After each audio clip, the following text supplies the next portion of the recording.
Krista Raymer. I don't think we've talked to you this new year on BofC Live. Welcome. Thank you. We haven't yet. 2021 off to a good start. It's off to a start. Let's just say that. Can we keep it at that? Good start. We've got a lot of stores opening in the next year, so. And that's good topic. So a couple of things I want to talk to you about today. One, about all the stores opening and what stores can do to stand out in that realm, in their neighborhood, in that realm, all those things. That's the first thing. The second is I want to talk and make sure people know that we have an event coming up, the first of a series called Business of Cannabis Retail Series. We'll be meeting monthly about, cannabis retail. So let's pause on that. Okay. 960 potential new stores in Ontario alone in 2021. Yeah. We just posted a piece that you and the team at Vetrina Group wrote about creating a destination store. Mm-hmm. Tell me what that means in a professional's mind, and then I can tell you what it means to me. Okay. Yeah. So, I mean, when we think about a destination store, we think about a store that has the customer travel to the store with a purpose. And so that purpose is usually to interact with the brand. So I think that there's a lot in the industry that we talk about around convenience and that stores need to be in the most convenient location. Convenience is completely defined by your customer and your customer base. So for some customers, being in a location with parking might be really important. For others, it's not. And so we can expand our definition of convenience and start to drill into who our best customers are.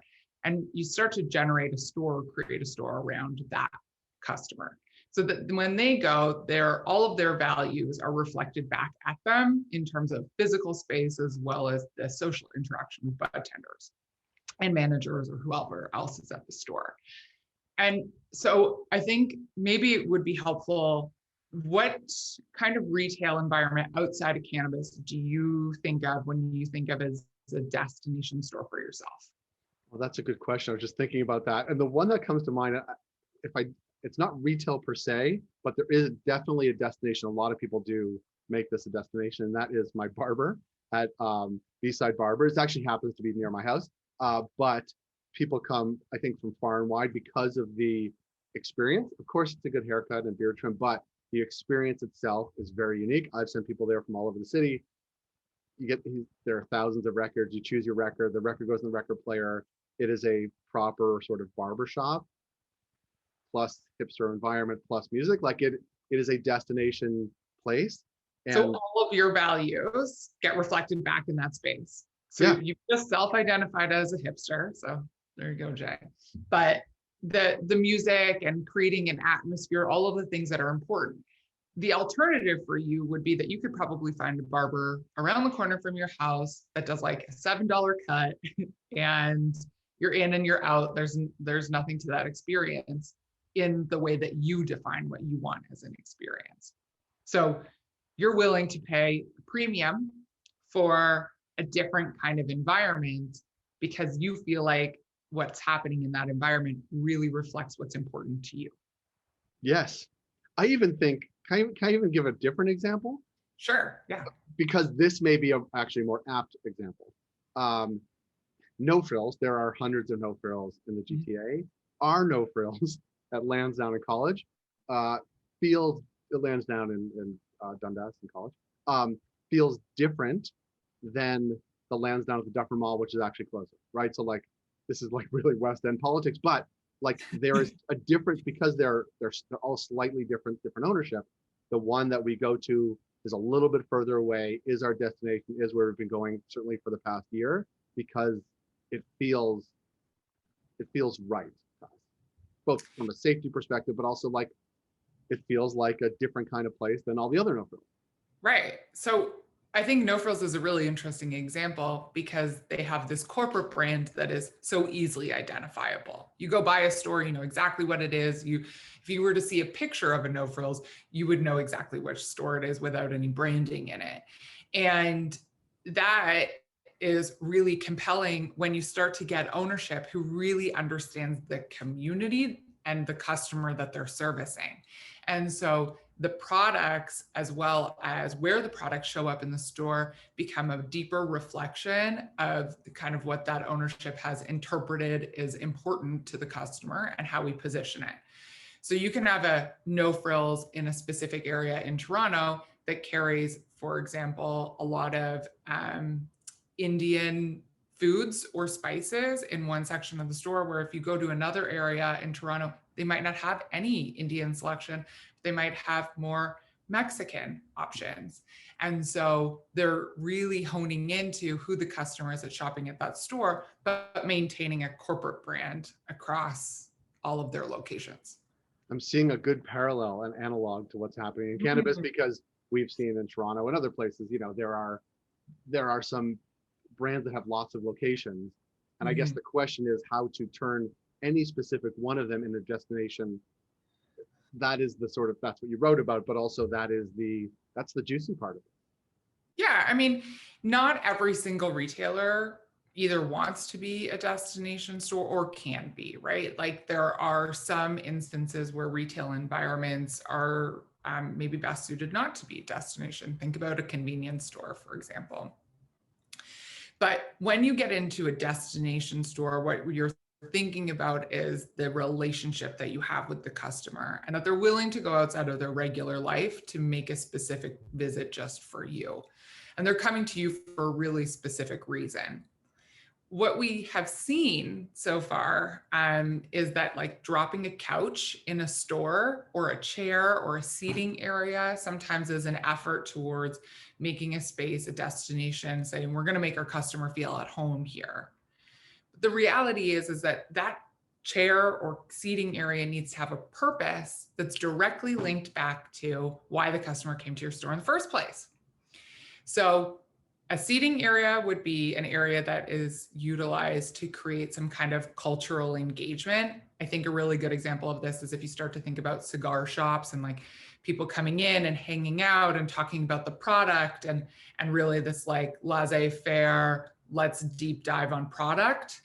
And then there is creating a sitting space for somebody while they're waiting. And so that is, for example, why you might see couches in a shoe department in a Nordstrom, is so that there is something or somewhere somebody can be comfortable while they wait because they know that they have to wait for something. Well, in what we've talked about in cannabis so far is that for the most part, I think the general sentiment is get customers in and get them out, which may or may not always be the right strategy. So putting a seat in the store isn't going to reinforce that behavior. And the other thing is that we haven't really created a platform or a community that's willing to come in, hang out, and chat yet. Or I haven't seen one. There might be one out there, but I haven't seen one as a whole. And so to be able to achieve that, we need to start to better understand who our customer is and then create the design and physical elements to reinforce those behaviors. It's interesting because in the piece you talk, there's a reason why you want to do that, of course, to get people into the store, which is, I guess, item one. But then item two is that if it is destination, they spend more time potentially. And if they spend more time, they spend more dollars. You guys did some observational, but there's also hard data around this, that if there's more time in store equals bigger basket size, that is critically important to these retailers. Talk a little bit about that. Yeah, so you could kind of run two different models. You are either going to run the model where the customer comes in and buys frequently in smaller transaction sizes, or you're going to run a model potentially where the customer comes in and is hit with speed bumps. Speed bumps are like these opportunities in the store that will slow a customer down.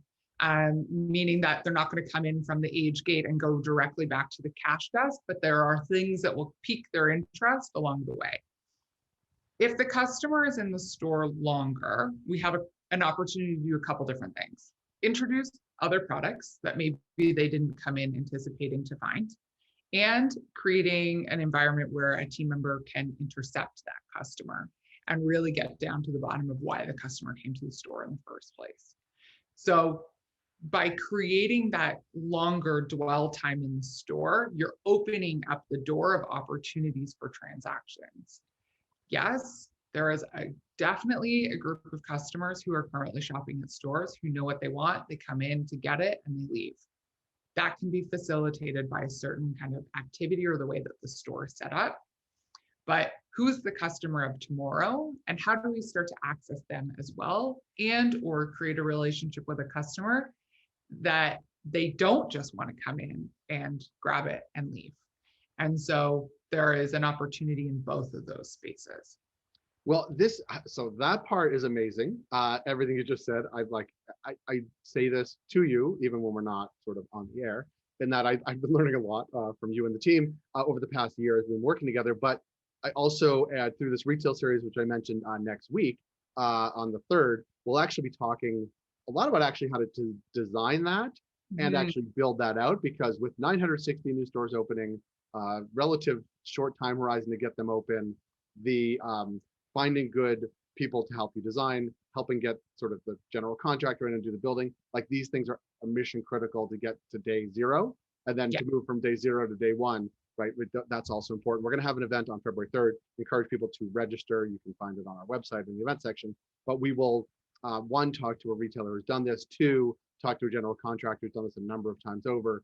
3, you'll facilitate a panel with some folks doing interior design and construction. I just like talk a little bit about the importance of that and finding the right people to help you get your store off the ground, because you've probably been closer to it than I have. I have seen it from like behind the construction zone, but like tell me about that, because it's critically important. Yeah, I mean, I think picking vendors who can understand what your goals are is kind of the number 1. The number 2, definitely in the space, and I think in the next couple months, is thinking about who has the capacity to service you in the time frame that you need, because things have changed, and so we need teams that are flexible to be able to do that too. But what we really want to do is like have a group of people to come together who are in this space and share some information about what they've seen in the past and then what they see as potential for the future. And so that we are not just looking at what was done, but we can start to define what can be done, because we've seen a lot of iterations of the same.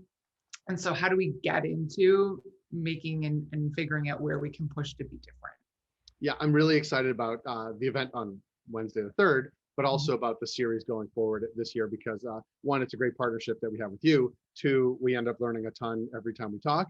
And 3, I think there is this community of people that are looking for sort of both community and guidance and help and to share their experience. And we're going to provide all of that. And so we encourage people to register. Krista Raymer, we will see you next Wednesday as well. We encourage people to sign up. Visit Vetrina Group online. They have a great new website. See, I was there, and so I looked at it. So go to their website, and we will connect with you down the road, and we will see you next Wednesday. Okay, great. Speak then. Thanks, Krista. Thanks.